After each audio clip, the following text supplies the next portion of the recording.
महाराष्ट्राचा जाणता राजा छत्रपती शिवाजी महाराज, महात्मा बसवेश्वर, ज्योतिराव फुले, विश्वरत्न डॉक्टर बाबासाहेब आंबेडकर, अहिल्यादेवी होळकर, पहिल्या मुस्लिम शिक्षिका फतिमाजी शेख, संत रोहितदास, लोकशाहीर अण्णाभाऊ साठे, संत गोरोबा काका आणि या महाराष्ट्रासाठी व भारतासाठी झगडणाऱ्या, झटणाऱ्या आणि आपल्या प्राणाची आहुती देणाऱ्या सर्व महापुरुषांना या ठिकाणी मी सर्वप्रथम वंदन करतो. धगधगणारा अग्नी तू, उगवणारा सूर्य तू, सागराहूनही विक्राळ तू, बेभान असा वारा तू, चैतन्याची धारा तू, शांत असल्यास संत तू, संतापल्यास हनुमान तू. अरे ओळखलंस का कोण आहेस तू? या जमलेल्या बहुजन समाजाचा आवाज आहेस तू. गोरगरीब जनतेचा नेता, दीनदलितांचे कैवारी, लोकनेता, लोकनायक सन्माननीय अशोक भाऊ पाटील, जिल्हा परिषदेच्या नुरा कुस्तीमध्ये समोरच्या पैलवानाला आसमान दाखवून विजय मिळवलेला आपला विजय पैलवान सन्माननीय प्रकाश भाऊ चव्हाण, मनसेचे एक धडाडीचे नेतृत्व जिल्हाध्यक्ष सन्माननीय प्रशांत भाऊ नवगिरे, या ठिकाणी उपस्थित असलेले शिवसेनेचे जिल्हा उपप्रमुख सन्माननीय कमलाकर चव्हाण, नवदुर्ग शहराचे आमचे शहराध्यक्ष संतोष कुदाले, गाव तंटामुक्त समितीचे अध्यक्ष सन्माननीय यशवंत काका कदम, विविध सोसायटीचे चेअरमन सन्माननीय राजू पाटील, शिवसेना तालुका उपप्रमुख सन्माननीय कृष्णातांना मोरे, आपल्या पॅनलचे उमेदवार सन्माननीय गजेंद्र नाना कदम, सन्माननीय शकील भैया मुलानी व व्यासपीठावरील उपस्थित सर्वच मान्यवर. अनावधानाने त्या ठिकाणी कुणाचं नाव राहिलं असेल तर क्षमा असावी. तसेच आमच्या युवकांचे मार्गदर्शक, आमच्या मदतीला कधीही धावून येणारे, एका पायावर उभा राहणारे श्री श्रीनिवास भैया पाटील व श्री शिवराम भैया कदम आणि समोर उपस्थित माझ्या मायबाप जनतेनो, मतदार राजा हो.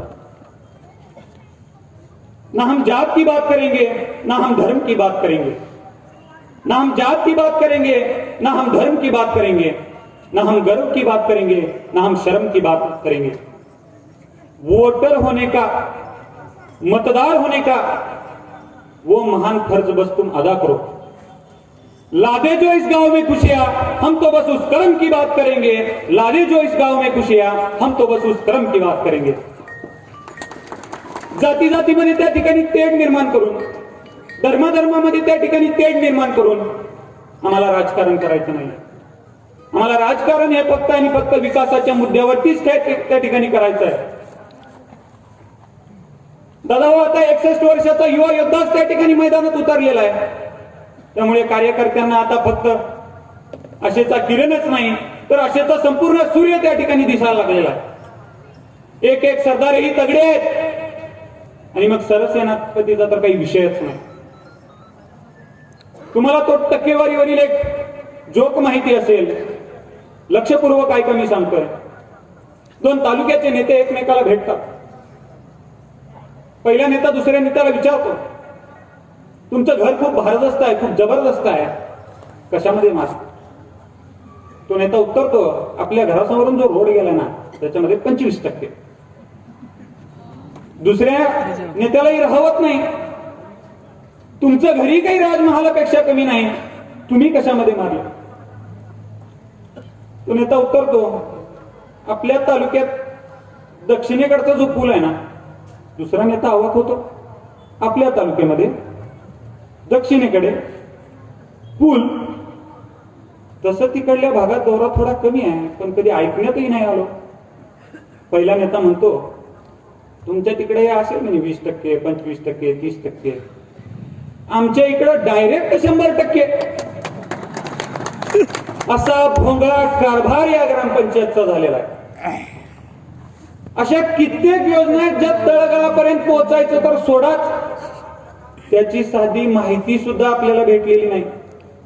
आता त्याच्याविषयी मी जास्त खोलात जात नाही. या ठिकाणी प्रवीण गंगणे सर तुम्हाला अगदी सविस्तरपणे त्याविषयी बोलतीलच. पण अशा भ्रष्टवादी पॅनलला तुम्ही मतदान करायचं की विकासाकडे जाणाऱ्या विकासवादी पॅनलला तुम्ही मतदान करायचं, याचा विचार जाधव आता कुठेतरी केला पाहिजे. डोळे सांगून जातात व्यक्ती कशी आहे, अश्रू सांगून जातात दुःख किती आहे, वाचा सांगून जाते माणूस कसा आहे, थेट सांगून जाते संघर्ष किती आहे, संस्कृती सांगून जाते परिवार कसा आहे, विश्वास सांगून जातो जोडीदार कसा आहे, आणि दादा हो वेळ सांगून जाते आपलं कोण आहे आणि परक कोण आहे. दादा हो ही वेळ ओळखा आणि एक मताने, एक दिलाने, एक मनाने या जनतेच्या सेवकाच्या पाठीमागे उभं राहायचं काम करा. दादा हो या जनतेच्या सेवकाच्या पाठीमागे उभं राहायचं काम करा. अरे सकाळी 7 वाजता उठायचं, रात्री 11 वाजेपर्यंत या गावाच्या समस्या सोडवायच्या, भांडण तंटे सोडवायचा. असा एक कलमी कार्यक्रम मागचा 25-30 वर्ष झाला अशोक भाऊंचा चालू आहे. ते भांडण मिटवताना बऱ्याच वेळा आम्हाला अनुभव आलेला आहे. 2 माणसं त्या ठिकाणी भाऊकडे येतात, आपापली समस्या मांडतात, आपापलं म्हणणं त्या ठिकाणी मांडतात. भाऊ त्या ठिकाणी न्यायवादी भूमिका घेतात, न्यायाच्या बाजूला उभा राहण्याचा प्रयत्न करतात. पण त्या ठिकाणी एक माणूस भाऊपासून तुटतो, एक माणूस भाऊपासून दुरावतो. कारण भांडण सोडवलं ना, तंटा सोडवला, न्यायाच्या बाजूने उभा राहिलं, पण अशांचा विचार कधीच भाऊनी केला नाही. खऱ्याला खरं म्हणणारा हा माणूस आहे. दादा हो अनेक वेळा तर असं झालं, 2 व्यक्ती भाऊ कसे आले, दोघांनी आपलं आपलं म्हणणं मांडलं, दोघांच्याही बाजू त्या ठिकाणी पडके असतात. भाऊ त्या ठिकाणी मधला मार्ग काढायचा प्रयत्न करतात, भांडण तट्टे मिटतात. पण त्या ठिकाणी दोघेही भाऊ पासून जाताना भाऊ माझ्याकडून बोलले नाही, भाऊ माझ्या बाजूने बोलले नाहीत, अशी भावना, असा गैरसमज त्यांचा त्या ठिकाणी होतो. दादा मग आता तुम्ही विचार करायचा आहे, भांडण तंटे मिटवणाऱ्या या माणसाला मतदान करायचं की गावामध्ये भांडण तंटे लावून बघत बसणाऱ्या माणसाला मतदान करायचं. दादा प्रतिस्पर्ध्यांची लढाई आहे त्या ठिकाणी आता बरोबरीची राहिलेली नाही. प्रतिस्पर्धी त्या ठिकाणी मायनस मध्ये गेलेला आहे. कारण ही लढाई आता धनशक्ती विरुद्ध जनशक्ती अशी झालेली आहे. आणि महाराष्ट्राचा इतिहास साक्षीदार आहे. ज्या ज्या वेळेस धनशक्ती विरुद्ध जनशक्ती अशा लढाया झाल्या, ज्या ज्या वेळेस जनशक्तीची लढाई जनतेने हातात घेतली, त्या वेळेस विजय हा जनशक्तीचाच झालेला आहे. आणि मला खात्री आहे याही वेळेस जनशक्तीचा विजय त्या ठिकाणी होणार आहे. दादा हो या जळकोटला आता गोड बोलू नेत्यांची गरज नाही. या जळकोटला आता चांगल्या शासनकर्त्यांची गरज आहे. हे तुम्ही त्या ठिकाणी ओळखलं पाहिजे. केले हजार वादे आणि पक्षपात केला, या गोड बोलणाऱ्यांनीच या जळकोट गावचा घात केला. या गोड बोलणाऱ्यांनीच या जळकोट गावचा घात केला. काम धाम जमलं नाही ना, सुटला विकासाचा गोता, घातला पांढरा शर्ट आणि होऊन गेला नेता. घातला पांढरा शर्ट आणि होऊन गेला नेता. हात जोडून विनवीत गेला, पदरी मला धरा आणि वाटोळ जरी झालं जळकोटचं, तालुक्याचा नेता मला करा, तालुक्याचा नेता मला करा. अशा उतावड्या नेत्यांचा भरला आज पोडा, अशा उतावड्या नेत्यांचा भरला आज पोडा. आणि समाजाला लुटण्यासाठी पुन्हा लबाड झाले गोडा, पुन्हा लबाड झाले गोडा.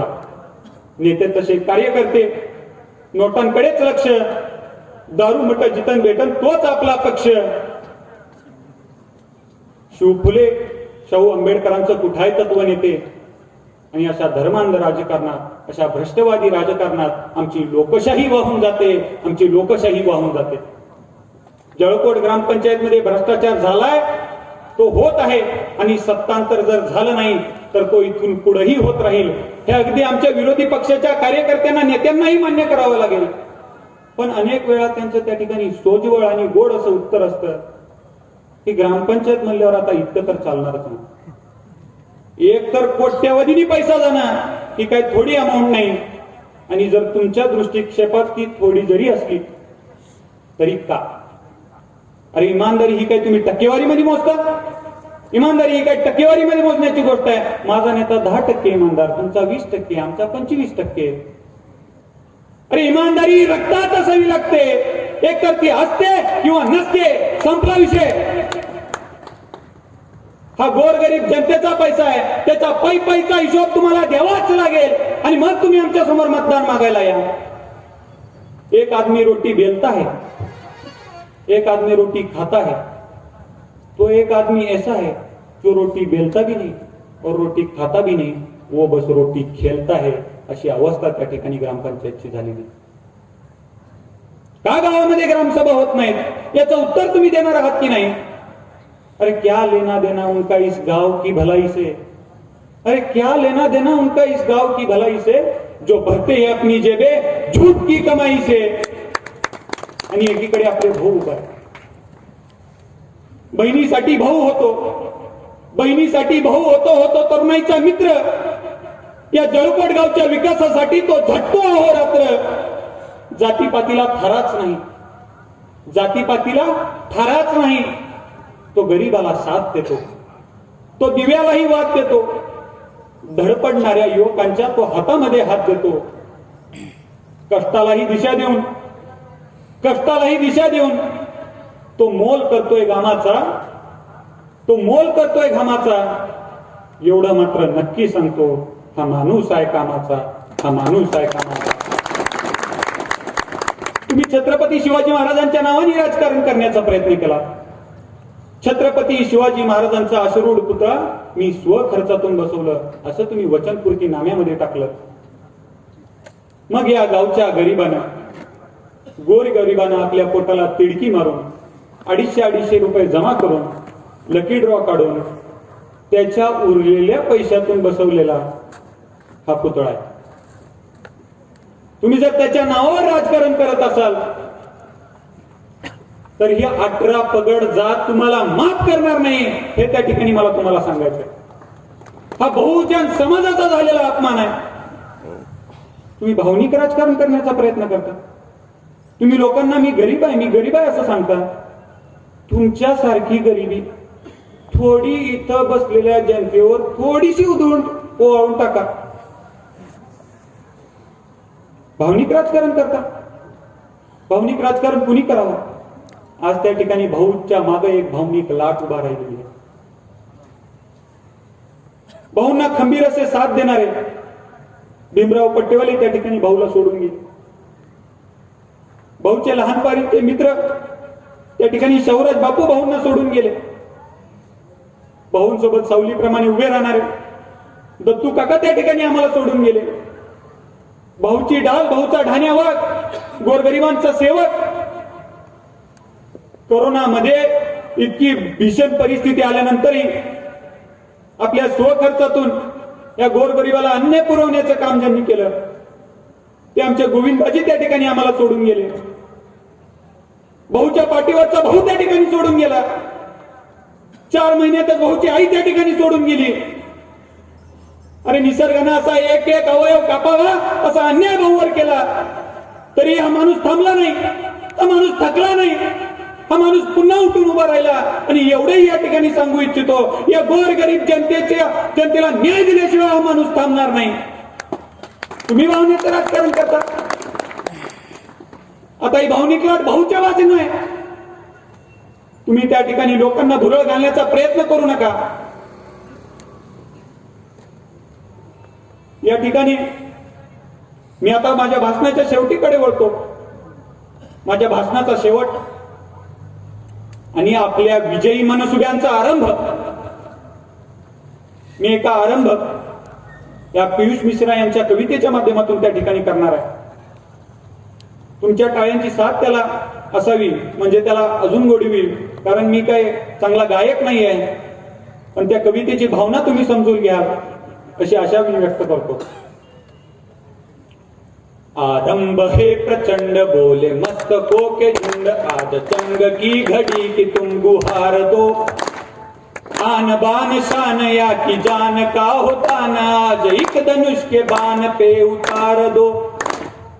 मन करे सो प्राण दे, जो मन करे सो प्राण ले, वही तो एक सर्वशक्तिमान है। विश्व की पुकार है, ये भागवत का सार है कि युद्ध ही तो वीर का प्रमाण है। कौरवों की भीड़ हो या पांडवों का नीड़ हो, जो लड़ सका है वही तो महान है। जीत की हवस नहीं, किसी पे कोई वश नहीं, क्या जिंदगी है ठोकरों पे मार दो। मौत अंत है नहीं तो मौत से भी क्यों डरे, ये जाके आसमान में दहाड़ दो। हो दया का भाव या कि शौर्य का चुनाव, या हार का वो भाव तुम ये सोच लो। या कि पूरे भाल पर जला रहे विजय का लाल, लाल ये गुलाल तुम ये सोच लो। रंग केसरी हो या मृदंग केसरी हो, या कि केसरी हो लाल तुम ये सोच लो। जिस कवि की कल्पना में जिंदगी हो प्रेम गीत, उस कवि को आज तुम नकार दो। भीगती नसों में आज, भीगती रगों में आज, आग की बखट का तुम बखान दो।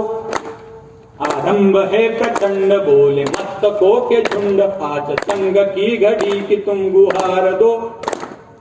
आन बान शान या की जान का हो दान, आज एक धनुष के बाण पे उतार दो। बोलो भारत माता की जय। वो अशोक भाऊ पाटील तुम आगे बढ़ो, हम तुम्हारे साथ हैं। अच्छे आपलेच आहेत ना, थोडं जोरात। जो दौर है दुनिया का उस दौर से बोलो। आणि त्यांच्यासाठी आमच्या गोर गरीब जनतेचा मागचं 20 वर्ष झालं तुमच्यापर्यंत आवाज पोहोचत नाहीये। जो दौर है दुनिया का उस दौर से बोलो। अरे बहरों का इलाका है, जरा जोर से बोलो। अशोक भाऊ पाटील यांचा बहुजन महाविकास आघाडीचा भाऊ, या आवाजाच्या माध्यमातून आता त्या ठिकाणी आपल्याला कळतंय की आपला विजय निश्चित आहे, आता बदल निश्चित आहे। मी नाही कवी दुष्यंत म्हणताय, गंगा की कसम जमुना की कसम, यह ताना बाना बदलेगा। ये मुर्दे नुमाइश भूखों की, ये उजड़े चमन बेकारों के, ये होली खून पसीनों की, ये नीलामी हुस्न हसीनों की। बेजार न हो, बेकार न हो, ये पूरा फसाना बदलेगा। अरे रफ्तार जरा कुछ और बढ़ा, अरे आवाज जरा कुछ और बढ़ा। फिर शीशा ही नहीं, शाकी ही नहीं, ये पूरे ग्राम पंचायत का राज बदलेगा। गंगा की कसम जमुना की कसम, ये ताना बाना बदलेगा। सूरज की मशाले थामे हुए जिस दम की जवानी चलती है, पूरब से पश्चिम तक हर एक इंसान की तकदीर बदलती है। तूफान को आग दिखाने दो, बिजली को तड़प कर आने दो। जीने का तरीका बदलेगा, मरने का बहाना बदलेगा। गंगा की कसम जमुना की कसम, ये ताना बाना बदलेगा। रावी की रवानी बदलेगी, सतलज का मुआना बदलेगा। अगर जोश में तेरा होश रहा तो ये जालिम का जमाना बदलेगा। कुछ तुम बदलो, कुछ हम बदले तो यह फसाना बदलेगा। मित्रांनो, जळकोट ग्रामपंचायतीमध्ये बदल निश्चित आहे, बदल निश्चित आहे। आता त्या बदलाचे साक्षीदार आपल्याला व्हायचं आहे। त्या बदलाच्या माध्यमातून आपल्याला भरघोस मतदान करायचं आहे। सर्वांना आपले चिन्ह माहिती आहेत ना? 3-4 आता वक्त्यांनी सांगितलेलंच आहे। शिवरामभाई, त्या ठिकाणी मी विचार करत होतो, ज्या दिवशी आपले चिन्ह आले, देव सुद्धा विचार करूनच चिन्ह देतो। एक एक असे निवडून आपल्याला चिन्ह दिलेले आहे। भाऊ, पहिलं चिन्ह आपल्याला त्या ठिकाणी दिलं बॅट। आता भाऊ, या तुमच्या नवीन राजकीय इनिंगला तुम्ही बॅट घेऊन त्या पिच वरची उतरायचं आहे। आणि आता हे IPL नाही, T20 नाही, वन डे ही नाही, आता ही तुमची 5 वर्षाची कसोटी आहे। भाऊ, समोरचे बॉलर फास्टर आहेत, ते त्या ठिकाणी फास्ट बॉल टाकण्याचा प्रयत्न करतील, आपण फक्त लेड करायचं। कारण मोठे मोठे सिक्सर मारून, भूलथापा देऊन आम्हाला तुमचं मतदान मिळवायचं नाही। आम्ही भरपूर स्कोर करू, आम्ही भरपूर रन करू। या जळकोट गावचा चेहरा मोहरा बदलवल्याशिवाय आम्ही शांत बसणार नाही, पण हळूहळू। कारण भूलथापा देण्याचं काम आमचं नाही। दुसरं चिन्ह आम्हाला त्या ठिकाणी भेटलं, छत्री। छत्री काय काम करते? पावसापासून आपलं संरक्षण करते. भाऊ आता या आसमानी तुफानी संकटापासून या गोरगरीब जनतेचं तुम्ही छत्रीप्रमाणे संरक्षण करायचंय.